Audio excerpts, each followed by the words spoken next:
नमस्ते दोस्तों, मैं अंकित पाठक आज की अपनी नई कक्षा में आप सभी का स्वागत करता हूँ।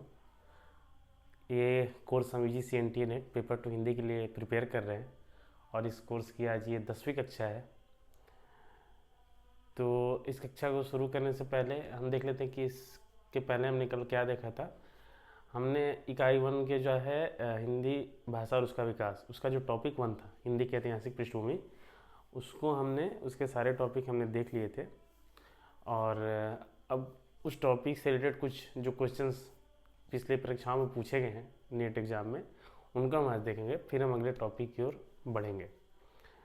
तो ये कक्षा पूर्णतः रिकॉर्डेड है, तो कक्षा देखने के बाद आप इस पर ज़रूर कमेंट करना और जो भी सुझाव हों, जो भी आप सोचते हो इस क्लास के बारे में, उसके बारे में मुझे ज़रूर अवगत कराना। मैं हर कमेंट का रिस्पॉन्स ज़रूर दूंगा।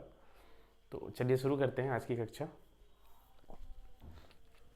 कुछ क्वेश्चंस मैंने यहाँ लिख रखे हैं। जैसे पहला क्वेश्चन है कि निम्न में से कौन आर्य भाषाओं में शामिल नहीं है? संस्कृत है, अंग्रेजी है, अरबी है, फारसी है। तो हमने देखा था एक जो कामता प्रसाद गुरु का, वो भी अगर विभाजन अगर आप याद रखोगे ना, बहुत ज़्यादा विस्तार में ना जाके, अगर कामता प्रसाद गुरु वाला जो विभाजन है वो भी याद रखोगे तो ऑप्शन से आप ये से क्वेश्चन सॉल्व कर सकते हो। तो हमने देखा था कि इसमें ना उन्होंने अरबी को जो है उसमें सामी भाषा में रखा था, आर्य भाषा में न रख के सामी भाषा। उन्होंने 3 वर्ग बनाया था, आर्य भाषा, सामी भाषा और तुरानी भाषा।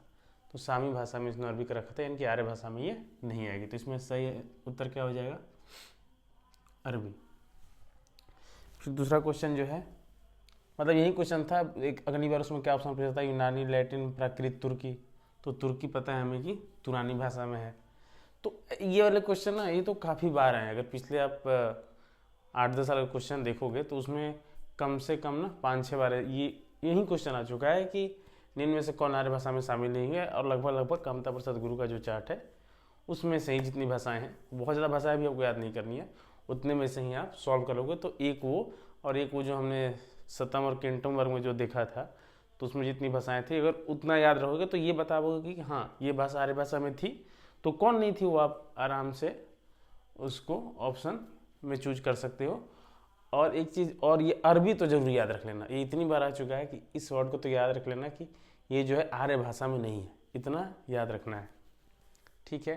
फिर जैसे देखो अगला क्वेश्चन, हिंदी भाषा के विकास का सही अनुक्रम कौन सा है? हिंदी भाषा आई, लेकिन किस क्रम में आई?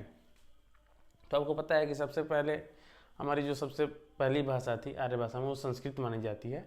संस्कृत से ही पाली का विकास हुआ। संस्कृत में 2 भाग हो जाते हैं, पहले वैदिक संस्कृत, फिर लौकिक संस्कृत।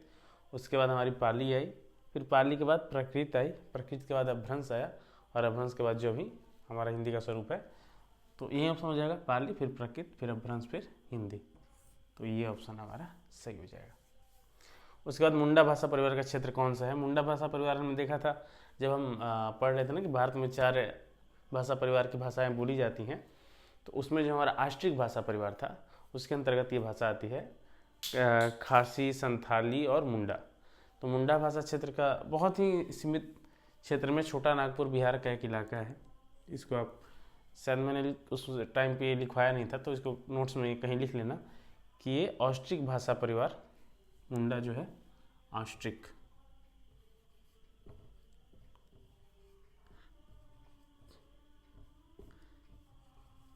खासी और निकोबारी के बारे में हमने चर्चा किया था। खासी भाषा वो भी ऑस्ट्रिक भाषा परिवार की है, मेघालय में बोली जाती है, निकोबारी निकोबार द्वीप समूह में। और उसके बाद हमारी जो मुंडा भाषा परिवार का जो क्षेत्र है वो छोटा नागपुर बिहार में बोला जाता है। पुरानी हिंदी नामकरण हमने देखा था ना कि अवहट को अलग अलग नामों से लोगों ने बोला है। तो उसमें पुरानी हिंदी किसने बोला था, आपको याद आ रहा होगा, तो वहीं राहुल संकीर्तन और चंद्रशेखर शर्मा गुलेरी जो थे। तो इसमें दिया भी है चंद्रशेखर शर्मा गुलेरी, तो ये ऑप्शन हो जाएगा। रामचंद्र शुक्ल ने क्या कहा था कि अपभ्रंश की उत्तरकालीन अवस्था ऐसे करके बोला था अवहट को, या प्रकृताभास हिंदी, ये नामकरण किया था उन्होंने। तो पुरानी हिंदी किसने किया था? चंद्रशेखर शर्मा गुलेरी ने। निम्न में से कौन द्रविड़ परिवार की भाषा है? द्रविड़ परिवार साउथ में वही मेन 4 भाषाएं थी, तमिल, तेलुगु, कन्नड़ और मलयालम। तो कन्नड़ है, बाकी ये सब तो हमारी आर्य भाषा में आ जाती हैं, उड़िया, बंगला, असमिया। ठीक है, पूर्वी समुदाय की भाषाएं हैं। कुछ और क्वेश्चंस हैं, मैंने उसको भी पेज पे तैयार किया है।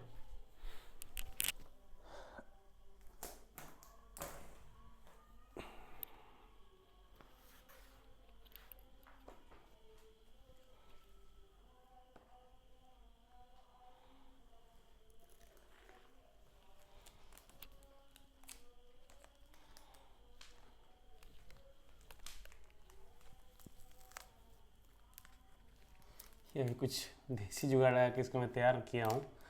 और अभी आप फिक्र मत करना, मैं इस सारे क्वेश्चंस की ना पीडीएफ बनाऊंगा और अच्छे से आपको टेलीग्राम चैनल पे मिल जाएगी, और इसको यहाँ भी डिस्कस करेंगे चैनल पे भी।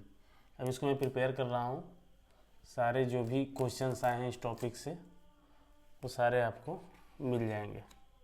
अभी बस मैं आपको ये दिखा देना चाहता हूँ कि किस तरह के क्वेश्चंस आ रहे हैं इसमें। ठीक है, तो देखो 1 मिनट।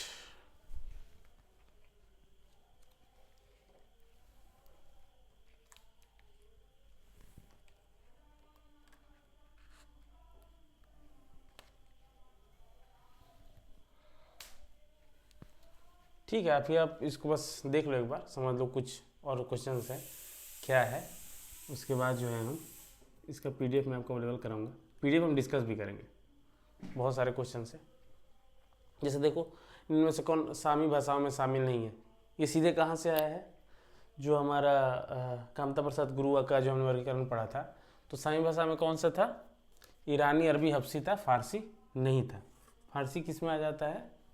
फारसी आ जाता है आपका बरोपीय आर्य भाषा में। ऐसे निम्न का हिंदी भाषा की उत्पत्ति के अनुसार सही क्रम, जैसे सौरसेनी, नागर अपभ्रंश, पश्चिमी हिंदी, वर्तमान हिंदी। तो देखो, जो सौरसेनी ये प्रकृत है, तो आपको पता है पहले प्रकृत आई होगी, तब अपभ्रंश आया। ठीक है, वर्तमान हिंदी आप भी जानते हो कि वर्तमान हिंदी जो है ये सबसे लास्ट ऑप्शन में आएगा। ठीक है, जो वर्तमान हिंदी है वो तो सबसे लास्ट में आएगा। तो वैसे भी देख लो कि चौथा जो होगा ऑप्शन सबसे लास्ट में होगा। उसके बाद तीसरा पश्चिमी हिंदी, दूसरा नागर अपभ्रंश और सौरसेनी प्राकृत। तो ऐसे क्वेश्चन आए इससे। भाषाओं के विकास का फिर वही सही क्रम, प्राचीन संस्कृत, सौरसेनी, लौकिक संस्कृत, पश्चिमी हिंदी। तो पहले कौन सी आई होगी? पहले हो जाएगी प्राचीन संस्कृत यानी जो वैदिक संस्कृत थी, फिर लौकिक संस्कृत, फिर सौरसेनी और फिर आपका पश्चिमी हिंदी। यानी कि कैसे ऑप्शन हो जाएगा? तो पहले 1, फिर 3, फिर 2, फिर 4। ठीक है,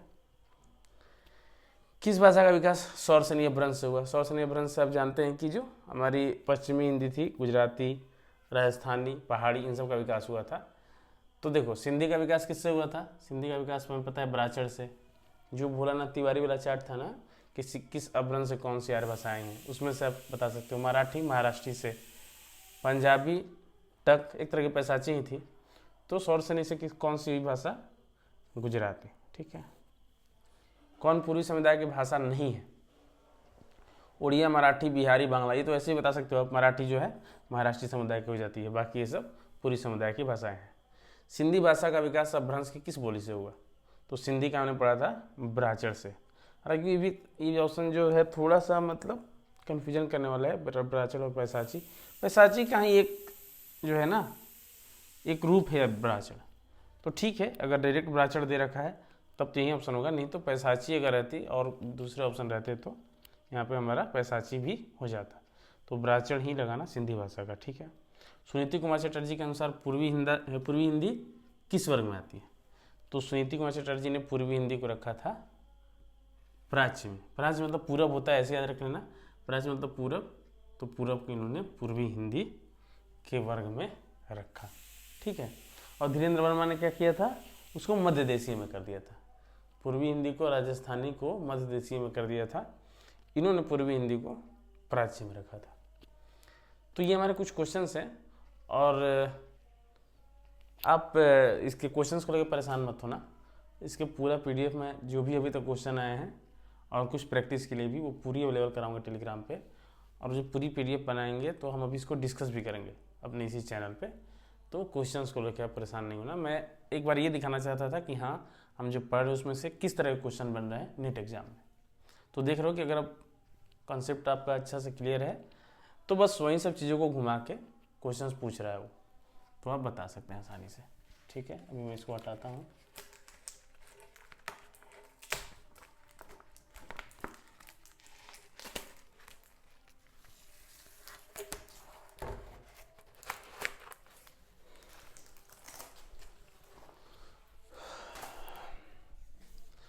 तो ये था हमारा पहला टॉपिक, हिंदी की ऐतिहासिक पृष्ठभूमि।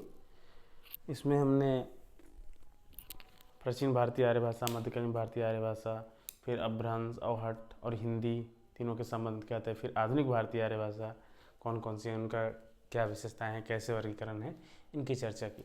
हमारा जो पहले का दूसरा टॉपिक है वो है हिंदी का भौगोलिक विस्तार। तो हम उस टॉपिक को आज से शुरू करेंगे। हमारा दूसरा टॉपिक, इकाई 1 का दूसरा टॉपिक हिंदी का भौगोलिक विस्तार, उसको आज हम शुरू करेंगे। तो चलिए देखते हैं।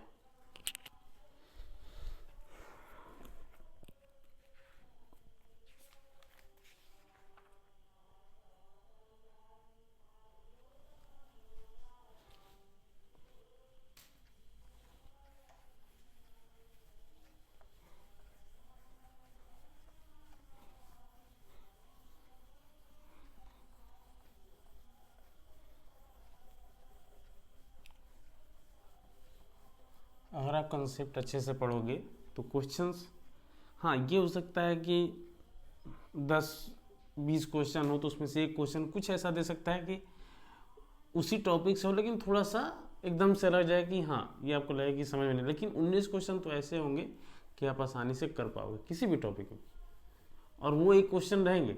वैसे भी मतलब जो 100 क्वेश्चन आएंगे, तो जो मैं 20 वाला बता रहा हूँ ना कि एक क्वेश्चन इस तरह का रहेगा कि आपको लगेगा कि ये तो इस टॉपिक का, आपको लगेगा कि हाँ इस टॉपिक से तो क्वेश्चन पूछ रहा है, लेकिन ये चीज़ तो मैंने पढ़ा नहीं। तो वैसा एक तो रहेगा, यानी कि 100 अगर क्वेश्चंस हैं अपनी हिंदी में, तो 5 क्वेश्चंस तो आपको ज़रूर ऐसे मिलेंगे कि आप कितना भी पढ़ के जाओगे ना तो थोड़े से बिल्कुल ही अलग रहेंगे वो। तो उसको लेकर परेशान नहीं होना है। आप 95 क्वेश्चन सही कर रहे हो, ये बहुत बड़ी बात होगी। उन 4-5 क्वेश्चन को लेकर हमें परेशान नहीं होना है। तो ठीक है, हमारी इकाई 1 का अब जो हमारा दूसरा टॉपिक है,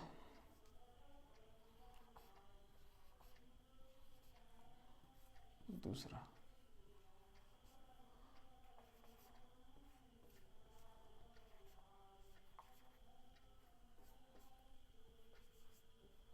हिंदी का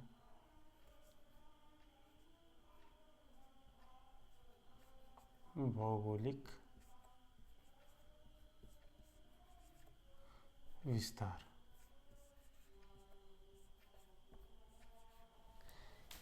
यानी कि हिंदी जो हमारी है अलग अलग क्षेत्र के हिसाब से कहाँ कहाँ तक, मतलब मूलतः तो भारत में, भारत के बाहर भी बोली जाती है, लेकिन मैंने पहले ही आपको बता रखा है कि हम जो ये पूरा पढ़ेंगे ना, जो भी टॉपिक पढ़ेंगे अपने देश को ध्यान में रखें। ये नहीं कि हिंदी अब विदेशों में कहाँ किस राज्य में कैसे बोलती है उस पर हम चर्चा नहीं करेंगे। विदेशों में बहुत सारे देश हैं, जैसे फिजी है, मॉरिशस है, सूरीनाम है, बहुत सारी ऐसी कंट्रीज जहाँ हिंदी बहुत लोगों द्वारा प्रयोग की जाती है। लेकिन हम यहाँ पढ़ेंगे अपने देश में जो हिंदी है उसका कैसा भौगोलिक विस्तार है, कहाँ कहाँ किस रूप में बोली जाती है। ठीक है, तो इस चीज़ को देखेंगे हम। देखो, किसी भाषा में क्या होता है ना कि वो एक तो मानक भाषा होती है, लेकिन उसकी बहुत सारी बोलियां होती हैं। प्राय इतना ही होता है कि भाषा होती है और भाषा में कई बोलियां होती हैं। मतलब किसी भी भाषा में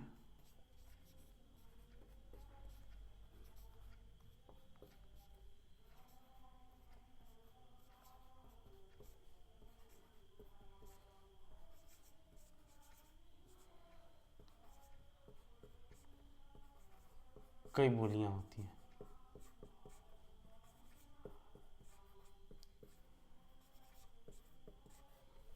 अब मुझे एक बार फिर उसकी ज़रूरत पड़ेगी, मैप की। मैं आपको मैप के माध्यम से समझाऊंगा।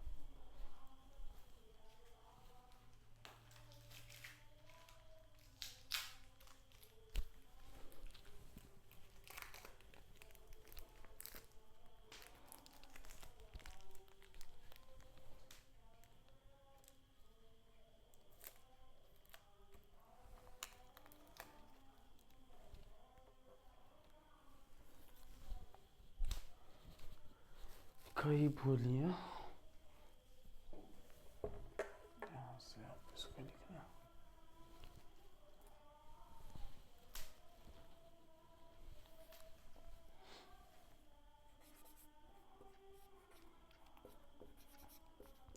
प्राय यही होता है, कोई भी भाषा होती है और भाषा में कई बोलियां होती हैं। बोलियां मीन्स की वही भाषा है, बेसिक जो बोलने का मतलब जो इसकी लिपि है, जो इसके वो शब्द हैं, जो इसके वर्ण हैं, वो तो वही हैं, लेकिन स्थान स्थान के आधार पे या संस्कृति के आधार पे थोड़ा थोड़ा उनमें चेंजेज आ जाते हैं और फिर उनको हम बोलियाँ बोलते हैं कि इसी भाषा की ये सब बोलियाँ हैं। तो जनरली क्या होता है कि जो भाषा होती है उसमें बोलियाँ होती हैं और वो भाषा का बहुत ज़्यादा क्षेत्र अगर ना हो तो बस भाषा और बोली इतना ही होता है। हिंदी में क्या होता है, देखो हिंदी का क्षेत्र इतना ज़्यादा बड़ा है ना, यानी कि अगर देखो मैं आपको बताना चाहूँ, यहाँ पे मैं लिखता हूँ, इसमें तो नहीं दिख रहा होगा आपको, मैं लिख रहा हूँ यहाँ पे, जैसे मान लो कि यहाँ हमारा बिहार हो गया, ठीक है, ये बिहार है और ये हमारा है राजस्थान।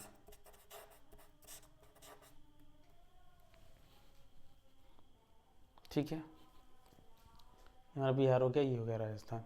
हिंदी यहाँ भी बोली जा रही है, हिंदी यहाँ भी बोली जा रही है।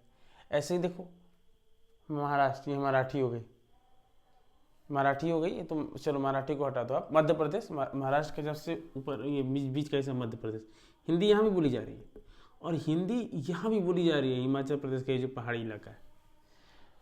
तो हो क्या रहा है ना कि हिंदी का जो भौगोलिक विस्तार है ना वो छोटा नहीं है, वो थोड़ा बड़ा है, बड़ा क्षेत्र लिए हुए है। तो इसलिए हिंदी का जब हम अध्ययन करेंगे ना तो भाषा और बोली के बीच में, भाषा और बोली, इसके बीच में एक कंसेप्ट आ जाता है उपभाषा।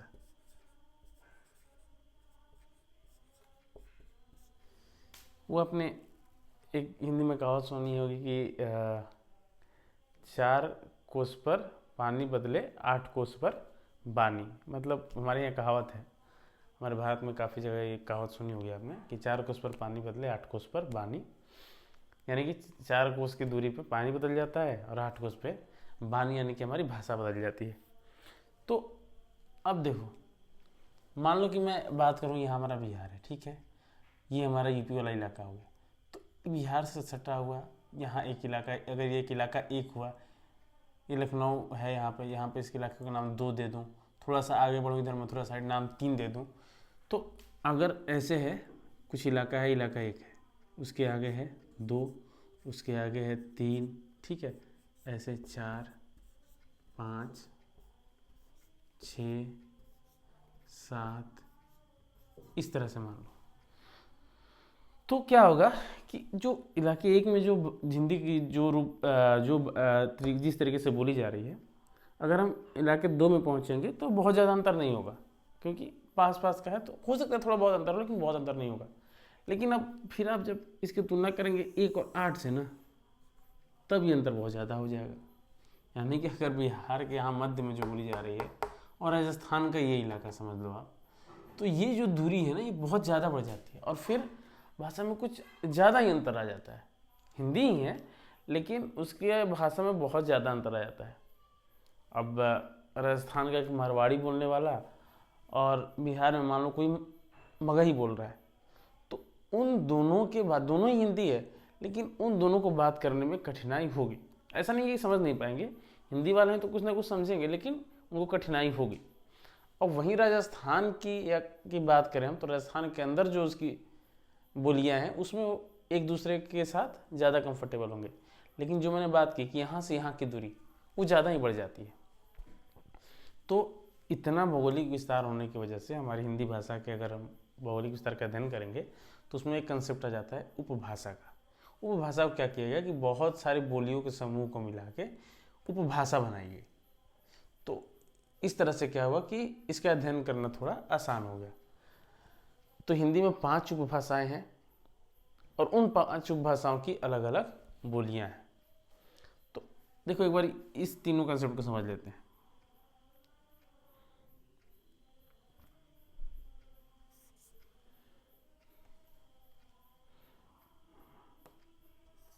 भाषा है,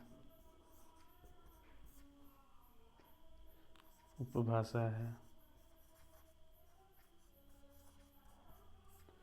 और ये हमारी बोली है, बोलियां। अब अगर बात करें कि इसमें क्या बोली जाती है, क्या लिखी जाए, बोली जाए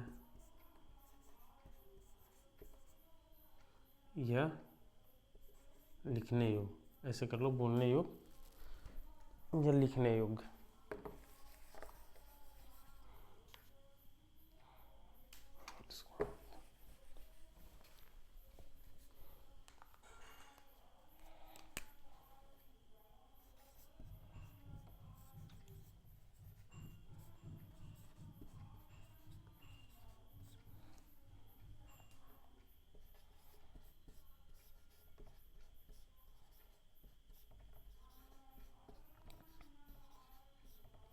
ठीक है, तो भाषा तो है, मान लो हिंदी हमारी भाषा होगी, मानक भाषा, हम बोलते भी हैं इसको और इसको लिखते भी हैं।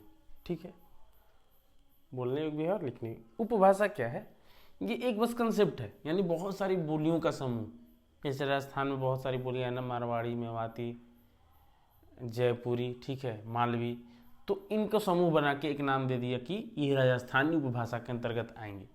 तो ये एक कंसेप्ट है, ये ऐसा नहीं है कि मतलब वो कोई चीज़ है कि उसका नियम है, ऐसा नहीं है। वो कुछ लोग को कुछ बोलियों के समूह को मिला के वो, जैसे इसको आप ऐसे समझ सकते हो कि अब जैसे मान लो कि आपको बताना हो कोई स्टेट है,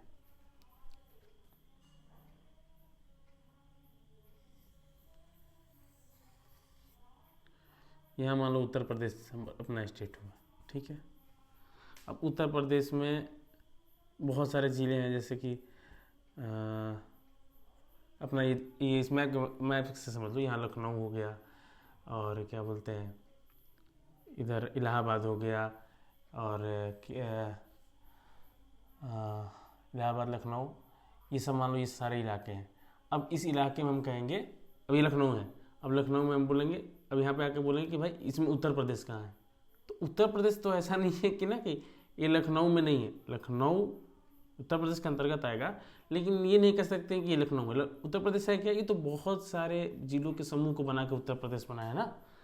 तो इस तरह समझने की कोशिश करो, ये क्या है कि एक कंसेप्ट है। उपभाषा क्या है? बस एक कंसेप्ट है। तो इसको ना बोल सकते हो ना लिख सकते हो, ये एक अवधारणा है। उपभाषा क्या है? एक अवधारणा है, कोई ऐसी प्रैक्टिकल चीज़ नहीं है कि हाँ उपभाषा, ये उपभाषा इस तरह से बोली जाती है, ऐसा कुछ कंसेप्ट नहीं है, मतलब प्रैक्टिकल नहीं है, बस एक कंसेप्ट है उपभाषा का। तो ये ना बोलने योग्य है, ये ना लिखने योग्य है, ठीक है। वैसे ही बोलियों का क्या है? बोलियाँ बोली जाती हैं, अलग अलग तरह की बोलियाँ बोली जाती हैं, लेकिन ये भाषा नहीं है। भाषा जब भी लिखी जाएगी ना, तो मानक रूप में ही लिखी जाएगी। तो बोलियाँ लिख के नहीं व्यक्त की जाती हैं, अलग अलग जगह पे अलग अलग तरह की बोलियाँ हैं, वो बोली जाती हैं, वो प्रैक्टिकल चीज़ है, बोली ही जाती हैं। अगर मारवाड़ी मान लो बोली है, या भोजपुरी की, बिहारी की मैथिली बोली है, तो वो बोली जो है बोली जाती है, वो प्रैक्टिकल है। हाँ, उसमें लिखते नहीं है, लिखते हैं हम हिंदी की मानक स्वरूप में ही है। तो ये हो गया हमारा भाषा, उपभाषा, बोली। डायग्राम के माध्यम से इसको समझ लो कि जैसे ये हमारा भाषा हो गया, ठीक है, ये क्या हो गया हमारा भाषा। अब इसमें है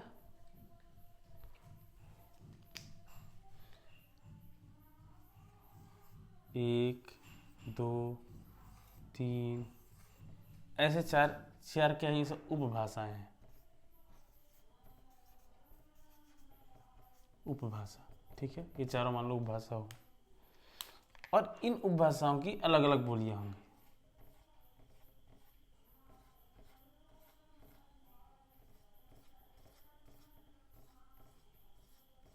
ठीक है। ये क्या हो जाएंगी? बोलियां।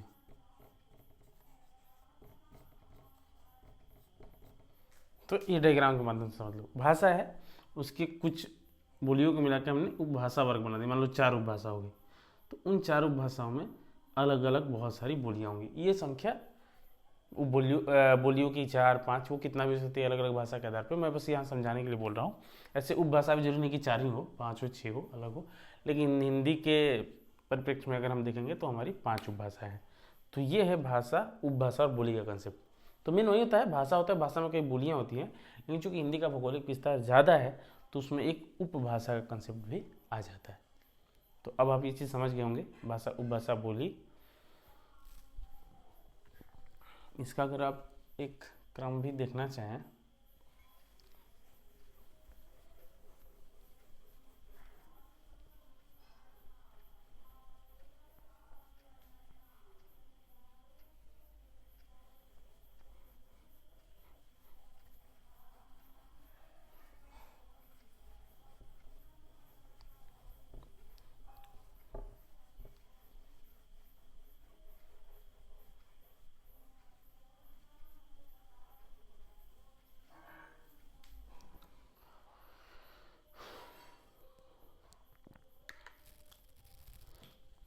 तो अगर एक क्रम देखें हम ऐसे, तो इसमें क्या हो जाती है, सबसे ऊपर भाषा होगी, भाषा में कुछ उपभाषा होती है, ठीक है।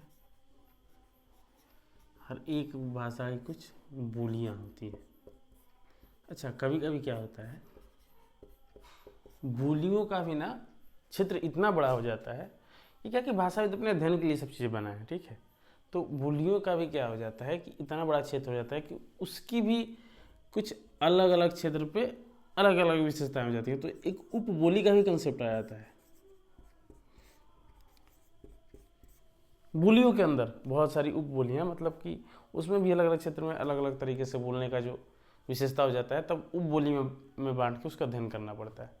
तो उपबोली, और उपबोली के नीचे जो हो जाती है सबसे छोटी इस इकाई में आ जाएगी व्यक्तिगत बोली।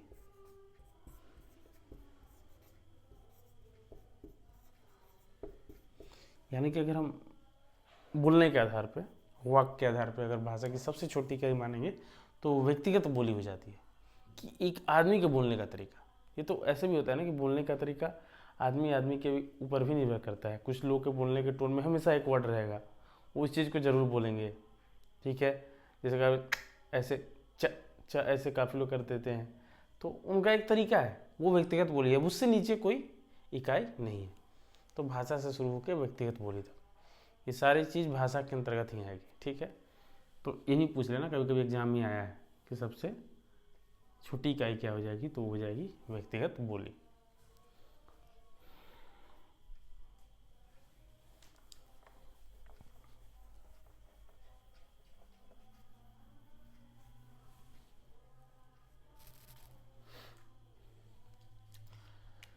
तो हम शुरू करते हैं हिंदी में जो है,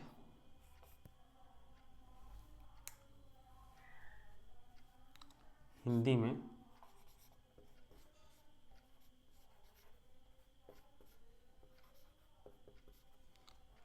5 उपभाषाएं।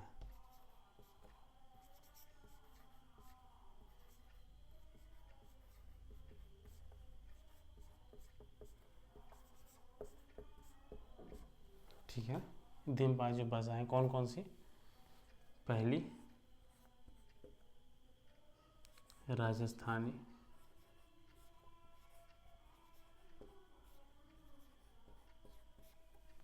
दूसरी पहाड़ी हिंदी,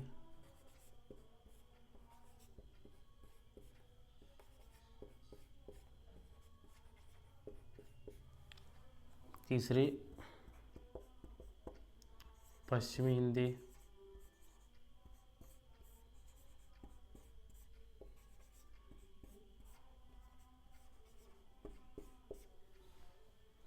चौथी हमारी हो गई पूर्वी हिंदी,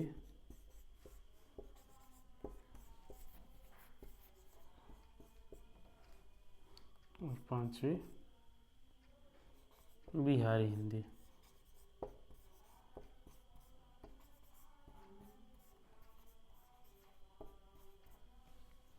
ठीक है,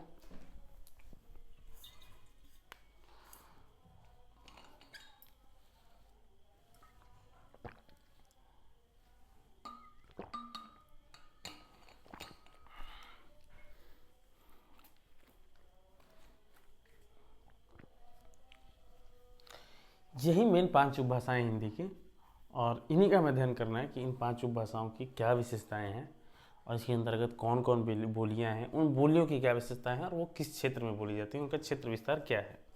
मूलतः इस टॉपिक में हमें यही चीज़ पढ़ना है। एक बार हम देख लेंगे अपभ्रंश के आधार पे, जो हम देख भी चुके हैं भोलानाथ तिवारी का जो चार्ट था उसके आधार पे, तो उस चीज़ को एक बार फिर से रिवाइज कर लो आप। ये जो तीनों हैं ये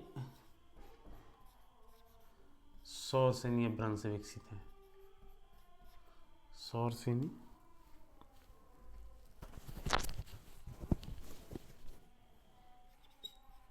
अपभ्रंश से विकसित।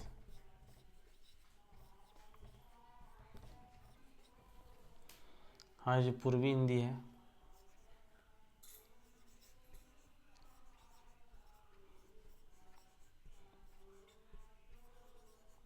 अर्धमागधी अपभ्रंश से विकसित।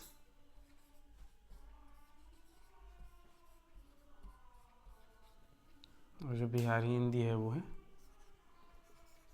मागधी अपभ्रंश से विकसित।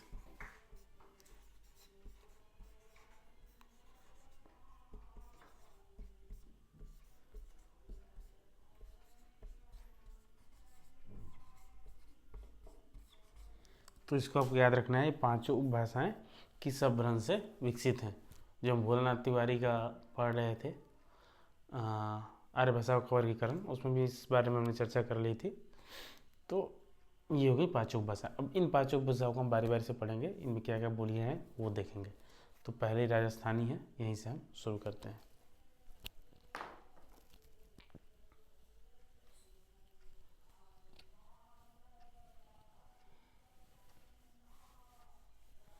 अभी तक ऐसे ना ये तीर का साइन देके आप पॉइंट बनाते जाना। अब पहला पॉइंट बना देना इसमें ऐसे रोमन वाला बन करके राजस्थानी। ठीक है,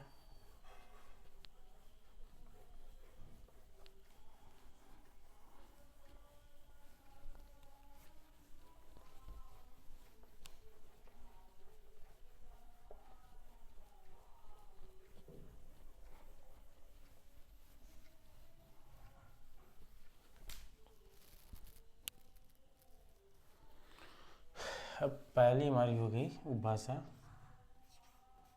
राजस्थान। ठीक है,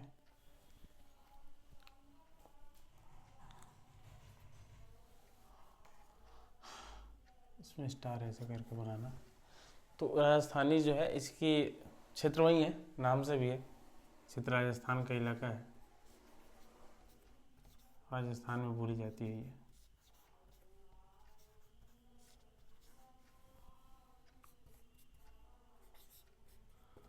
ट वर्ग,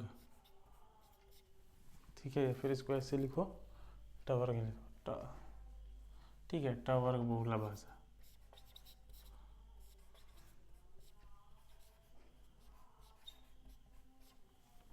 यानी कि जैसे ट ठ जो ड ढ ऐसे है ना, इसकी प्रधानता बहुत है इस उपभाषा में, राजस्थानी में।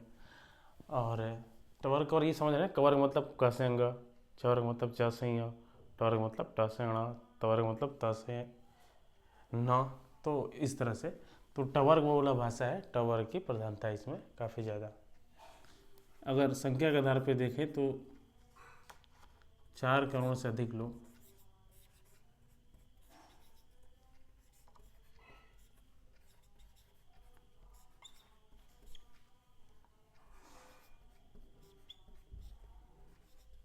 ज़्यादा लोग बोलने वाले, 4 करोड़ से भी अधिक आबादी इस भाषा का प्रयोग करती है, इस उपभाषा का, राजस्थानी का। ठीक है, 4 करोड़ ज़्यादा। कुछ विशेषताएं हैं इसकी, मतलब इसकी सारी बोलियों में ऐसा मिल जाता है। एक तो क्या है कि एक वचन में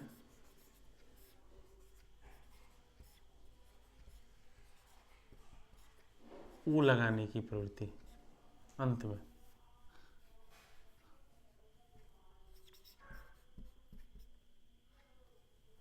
अंत में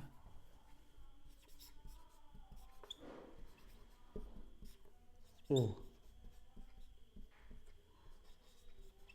लगाने की प्रवृत्ति देखी जाती है।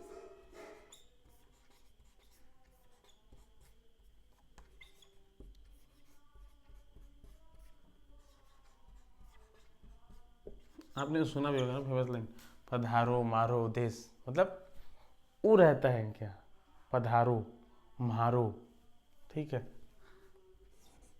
पधारो मारो,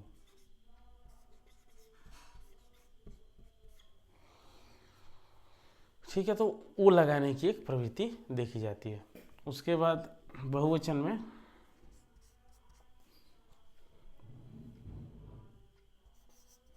बहुवचन बनाने के लिए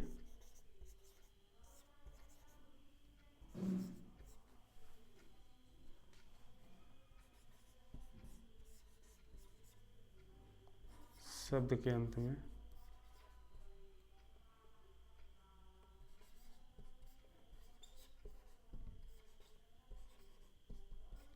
ऐसे आ लगाने की प्रवृत्ति।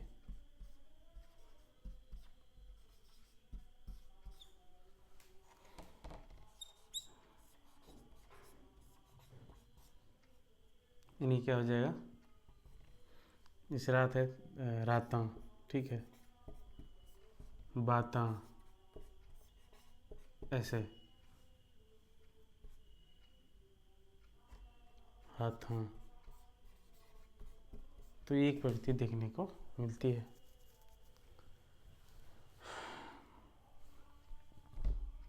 जैसे रातां कर दो, बातां, हाथां, ठीक है ना। तो ये हो गया हमारा कि आ लगाने की प्रवृत्ति इसमें देखी जाती है।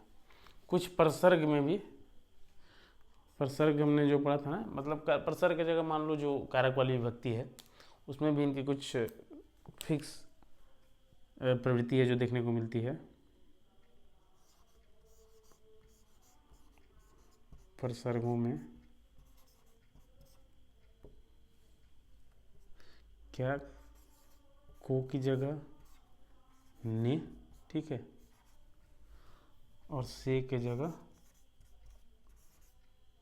सु, सु बोलने की प्रवृत्ति।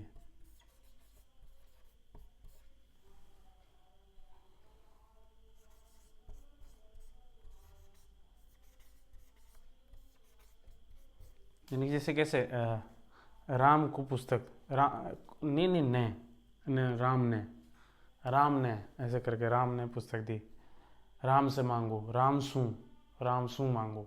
तो ये देखने को मिलता है राजस्थानी में, ठीक है। ये हो गया। अब इसमें 4 उपभाषा है, उपभाषा नहीं, उपभाषा तो नहीं है, इसमें 4 प्रमुख बोलियां हैं। बहुत सारी मतलब विविधता है राजस्थानी भाषा में भी, राजस्थानी उपभाषा में, लेकिन उसकी जो 4 प्रमुख बोलियां हैं उसके बारे में हमें पढ़ना है। तो अब उसको देखते हैं।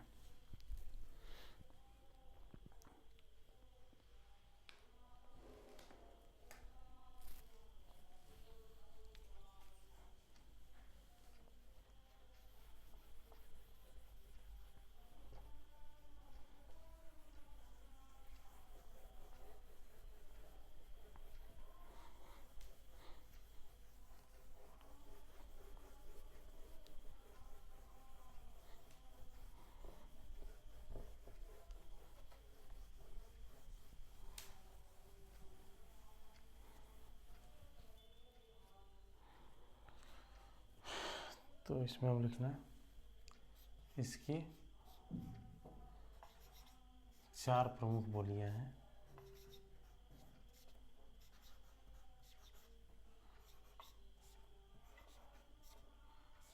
चार प्रमुख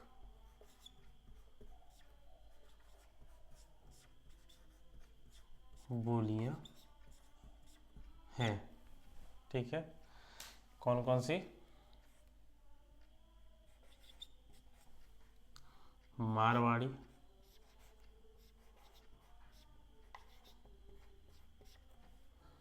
खा, मेवाती,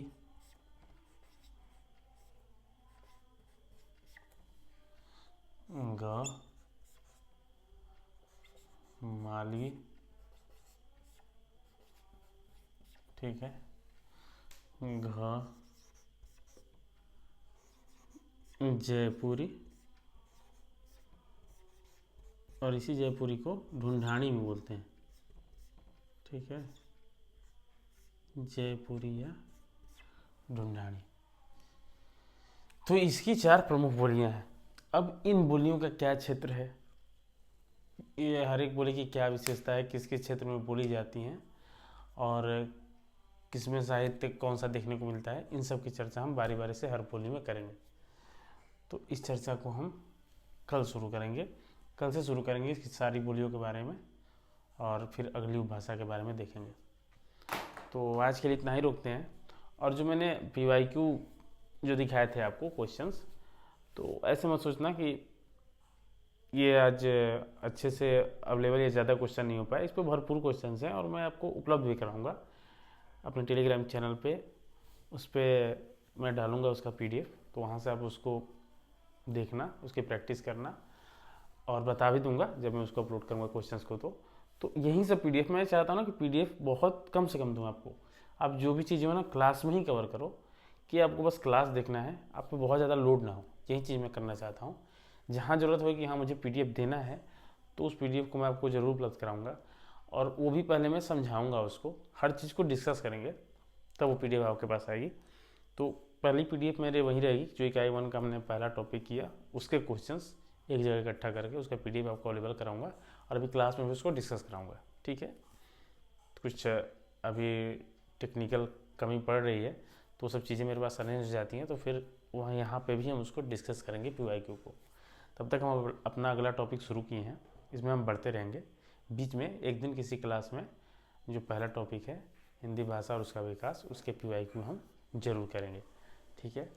तो अगर आज आपको आज की कक्षा अच्छी लगी हो, पसंद आई हो, तो इस वीडियो को ज़रूर शेयर करना और चैनल को ज़रूर सब्सक्राइब करना। चैनल को सब्सक्राइब करोगे तो मैं लाइव क्लास ले पाऊँगा, और मैं चाहता भी हूँ कि लाइव क्लास ले पाऊँ ताकि आपके लाइव रिस्पॉन्स मिल पाए और लाइव कमेंट मिल सकें आपको, आपके मेरे पास। तो ये मेरे लिए ज़्यादा अच्छी रहेगी, मुझे भी समझ में आएगा कि हाँ जो मैं बता रहा हूँ उसमें क्या कमियाँ हैं या आपके क्या डाउट आ रहे हैं, और वो लाइव क्लास में ही अगर सॉल्व हो पाए तो ज़्यादा सही रहेगा।